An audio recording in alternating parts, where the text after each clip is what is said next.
Not even a day after we finished the final project of installing our little wood stove, after many, many weeks of building and renovating our new tiny home, the first winter snow arrived in the valley. Very suddenly, everything was quiet and still in both the land and our lives.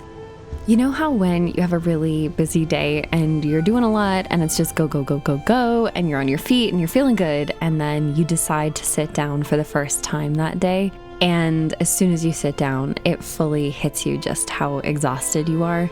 Yeah, that's kind of what it was like. And while I was so beyond grateful and happy to have accomplished what we did and to finally be in our little cozy home, which we started calling the cottage, I honestly completely collapsed after we were finished and we moved in. One of the main things was that I started having a lot of health issues towards the end of the build, and so I just needed time to collapse and do nothing. And the other side of it was that I felt I was going to use the word lost, but that's not quite it. I felt like fallow ground, which in other words means that I felt like turned soil that had been completely broken up and left to restore its fertility before the sowing of new seed. So all at once, I felt broken open and fundamentally changed and disoriented, but also empty, but more like a state of empty stillness that is about restoration and reviving, and not knowing yet what the new might be. While working every day, all day, and not having time for my normal routines was hard at the time, I can see now how it was also working to prepare me to be a blank slate, because that way of being stripped me of a lot of habits and patterns, which I needed, because it prepared me for now. If you followed my story for a while, you know that the larger chapter that was ending was not just about the build. It was that our over a year-long journey of full-time road life had ended. And that experience was a life-changing experience. And now that I had fully stopped, it was like my system knew that it was time to process all of that before whatever was to be next, and whoever I am to be next, could really take form and root. So as the winter was settling in, I was incredibly grateful for it, because it felt like nature was supporting and holding the space for me to really hibernate and go inward to be with all of these things.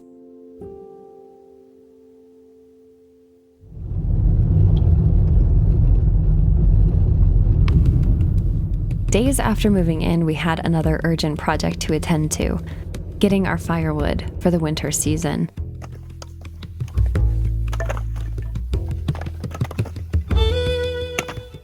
When we first moved in, we were just using some wood that was lying around the property, but we needed a lot more to get us through the entire winter. We found someone selling a cord of wood in a nearby town, and it took several loads of both of our cars to get it all.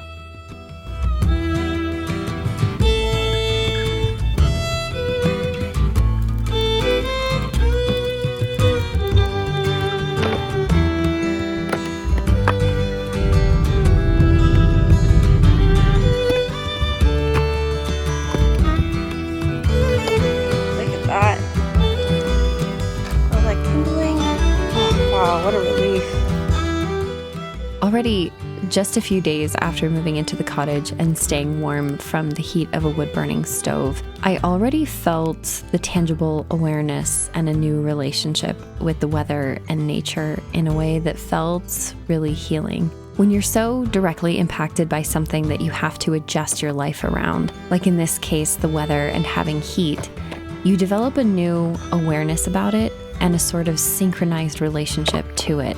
For a lot of us, adjusting the temperature is just the press of a button, and we don't have to think about keeping the fire going or being keenly aware of what's happening with the weather. But out here, just like living on the road, we are still going to be quite close to the elements and nature. So stacking wood was a lot of work, and it was also really fulfilling.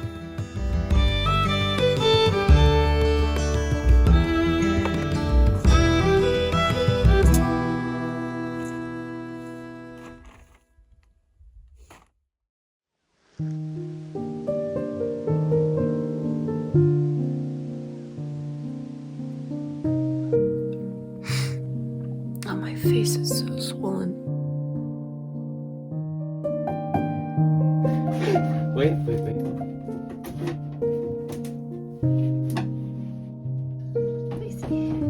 Yay! Oh my god, it fits perfectly. Yeah, even this little ridge. Oh, it looks so good. Nice. Yay! That's gonna be so much nicer. So much nicer. I don't know.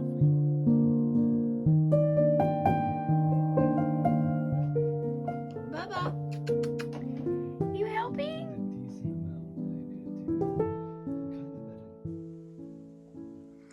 This is the only piece of decoration we have right now, is this painting of an apple.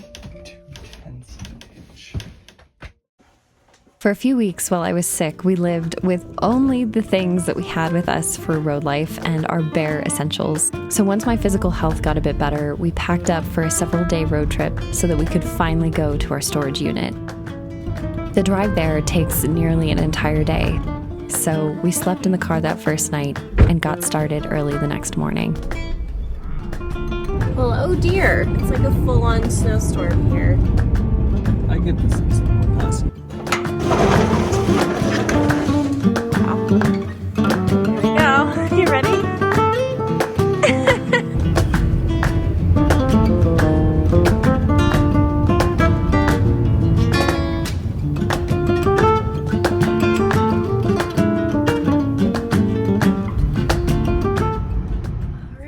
I'm here.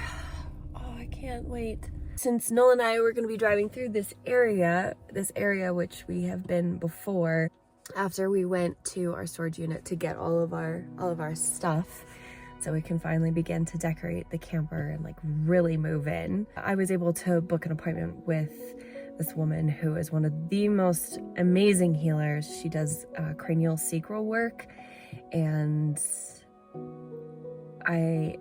she's absolutely incredible, and it's just so healing. But I guess I'm sharing this to say that I've been learning that we don't really fully rejuvenate ourselves and heal ourselves from stress and overwhelm and high cortisol levels and exhaustion and all of these things that a lot of us are dealing with, unless we also nourish ourselves, and that it's not just about taking a just stopping what we're doing and sleeping all of the time, but that you need to do things to nourish and heal. My nervous system is just completely shot. What I have learned is that when we're dysregulated, we can't show up for our life in the way that feels in alignment with our integrity and what we really want and how we really want to relate to the world. And so I cannot wait. I'm so excited. So anyway, that's what I'm doing today. It can feel scary to confront what's really going on in your life and within you. And it can also feel like a lot to reach out for support, but it is so worth it.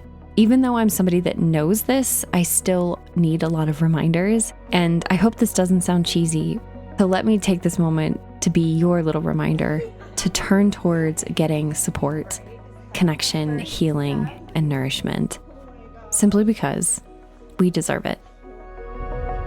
I left that session feeling more clear, more anchored in myself and aligned than I had in months. And it was a clear and powerful reminder to me just how important real self-care is. And on our journey, we are not supposed to figure it all out on our own.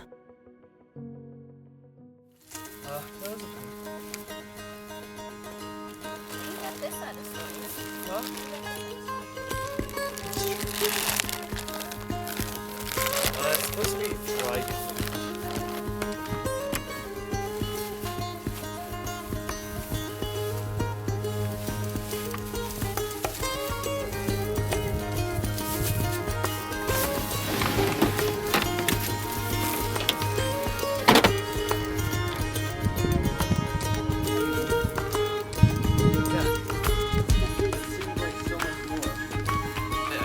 When we loaded it up, though, it felt like a whole lot more.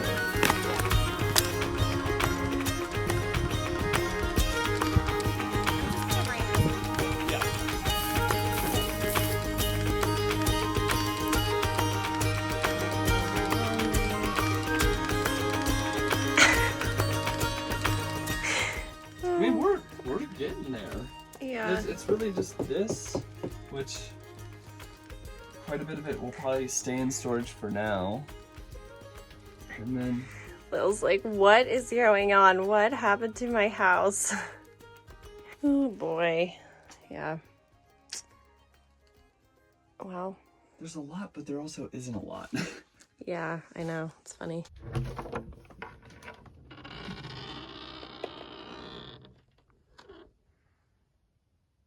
Wow. We should probably wash this yellow. Yeah. Oh, I think all of them.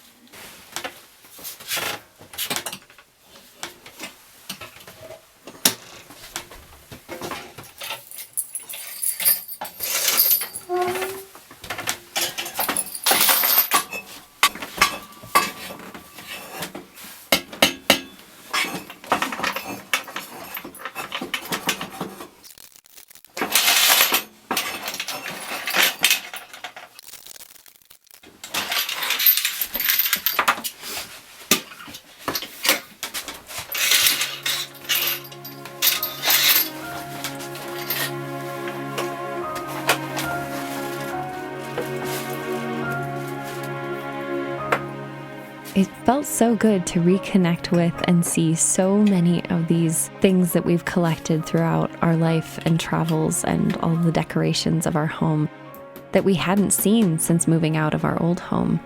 And it was also so fulfilling to do this because during our time on the road, it was only about what was essential. So it felt practically luxurious to think about decorating and to create things how we want. I kind of like it without.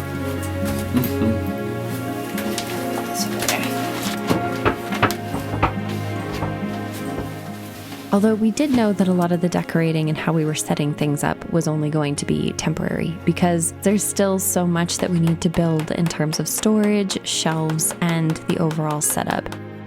Including the color palette that we're using right now, it's just temporary. And I might have mentioned this in a past video, but we decided very early on that we didn't want to build anything, we didn't want to design anything until we had lived in the space to get a really practical idea of what we need and what would function best. But all of that is for another fun video.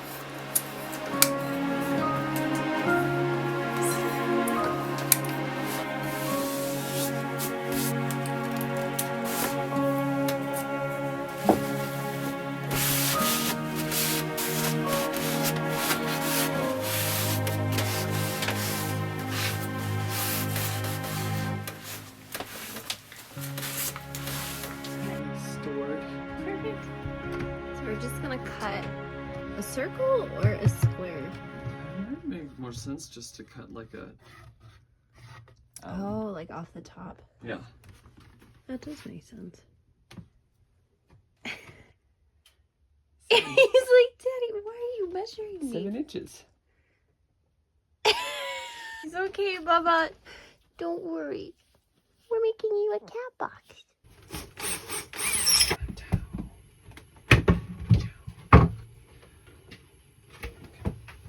So I'm cooking dinner while Noel is taking care of the new little kitty cat bathroom nook.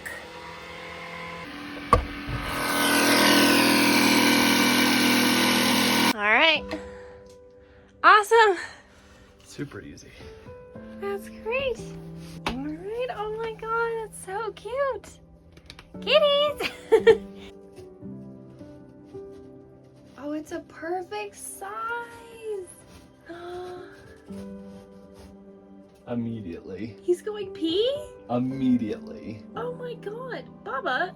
Is he actually in the box? We'll find out. So spacious. Look at that. Oh my God, Bobby. Oh, oh.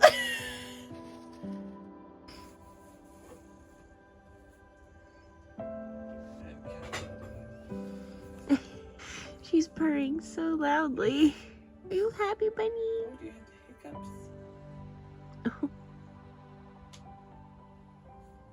Okay, this is the reality of what our life has looked like. All the stuff that we unpacked, doing projects to insulate under here, while simultaneously having our lunch and having nowhere to sit, except right here. It's 3. Really productive day, though. Mm-hmm. So this evening's home improvement, never-ending home improvement project. Don't mind the mess. Moving in is taking so much longer than we ever thought. But basically, the reason why we have this box here is because the wheel well of the caravan is right there. And there is a corresponding, well, obviously, the other wheel well is under our kitchen. Our very, very, very messy kitchen right now. So, there's the wheel well. And always a very intense draft that's coming in from under there. This is definitely a huge heat leak. Heat sink. Heat leak. Heat leak. Heat sink. Do you want help? I might. We actually had this really beautiful experience. The area that we live in is known for being a very community-oriented place. We had used all of the insulation. Like, we had the perfect amount of insulation to do the walls, do some of the ceiling, and then the other wheel well and underneath. But we didn't have any left over to do just this one little section. And so I posted on the message board, I said, hey, does anybody have any insulation laying around that you're not going to use? And this very, very, very kind gentleman who had just finished building his dream home contacted us, and he had a ton that he was willing to give us for free, which was just so kind. But we just took the perfect amount that we needed, and yeah, so yeah, we didn't have to go out and buy like a whole other thing, just the kindness of people. So anyway, what we're going to do is, because it's in such a tight, confined space, yeah, we've been going through so many different options of how we could do this.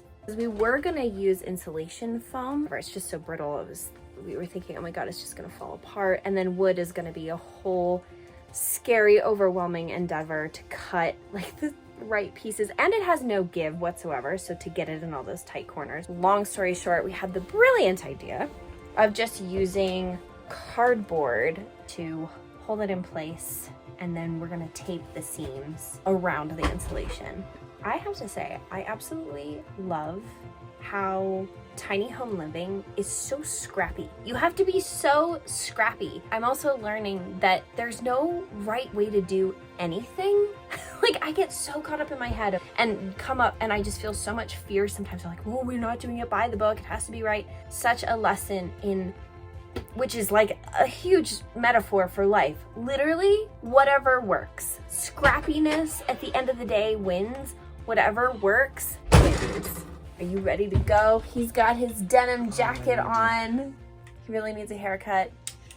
In other words, I really need to give him a haircut.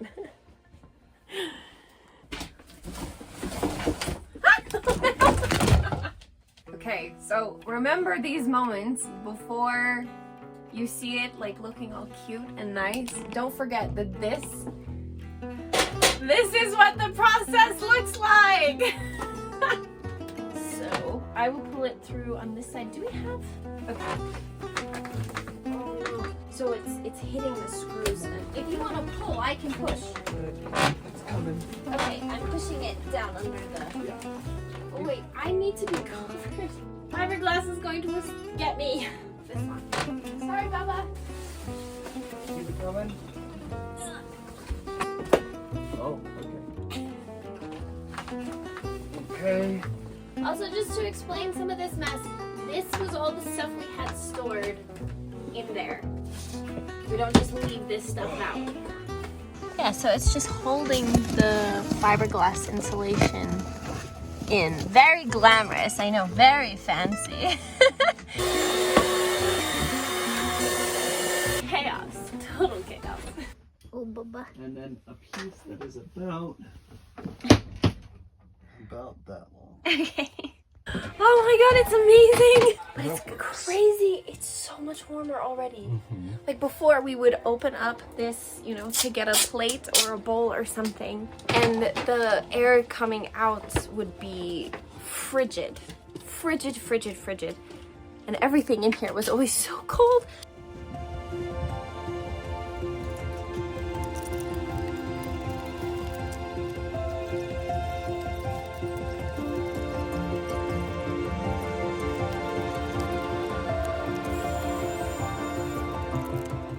Well, one of my favorite things about where we're living right now is we live right next to my best friend.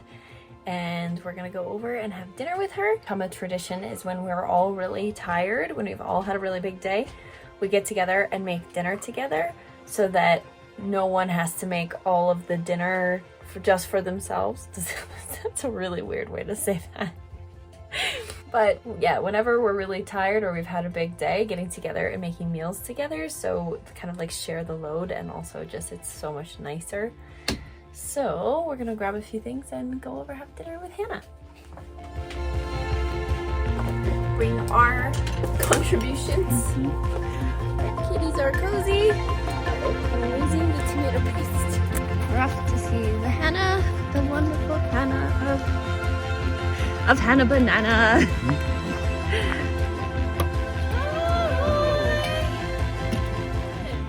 Thank you so much for being here and for watching. I'll see you all next week. Wherever you are in the world, I'm sending you my love.